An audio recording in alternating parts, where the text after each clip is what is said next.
নমস্কার বন্ধুরা, আজকেও চলে এসেছি একটা রেসিপি নিয়ে। সেটা হলো চিংড়ি মাছ। আর এখানে আমি চিংড়ি মাছ নিয়ে নিয়েছি বেশ অনেকটাই, আর বড় বড় চিংড়ি মাছগুলো।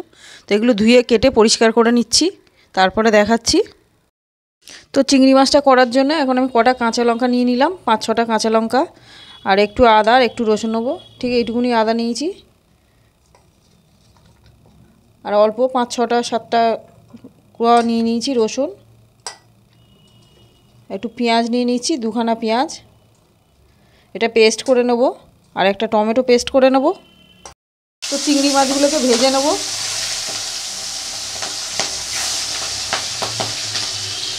তো চিংড়ি মাছগুলো ভাজা হয়ে গেছে, তুলে নিচ্ছি।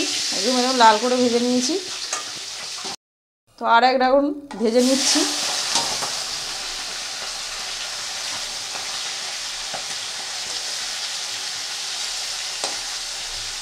চিংড়ি মাছ ভাজার তেলটার মধ্যে আমি একটু ডুমো ডুমো করে আলু কেটে দিলাম। আলুটাকে ভালো করে লাল করে ভেজে নেব।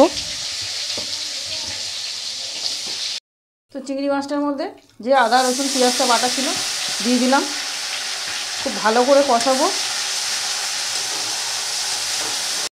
তো পেঁয়াজ রসুনটা কষানো হয়ে গেছে, এখন পরিমাণ মতো নুন দিয়ে দিলাম, পরিমাণ মতো হলুদ। তো 1 চামচ জিরের গুঁড়ো দিলাম, 1 চামচ ধনের গুঁড়ো, একটা টমেটো পেস্ট করে রেখেছিলাম সেটা দিয়ে দিলাম।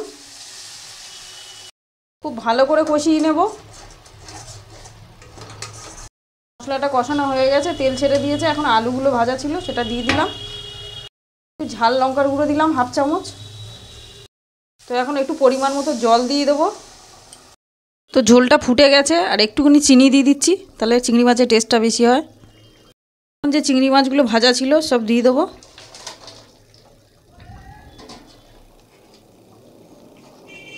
দিয়ে একটু, তো এখন একটু ঢাকা দিয়ে দেবো, আস্তে আস্তে ফুটবে যাতে চিংড়ি মাছটা সিদ্ধ হয়ে যায়। দেখতেই পাচ্ছেন চিংড়ি মাছটা একদম রেডি। একটু গরম মশলা দিয়ে দিচ্ছি, এবার নামিয়ে নেব। তো চিংড়ি মাছের কালিয়া একদম রেডি। আপনাদের যদি এই রেসিপিটা ভালো লাগে অবশ্যই লাইক, কমেন্ট, শেয়ার, সাবস্ক্রাইব করতে ভুলবেন না।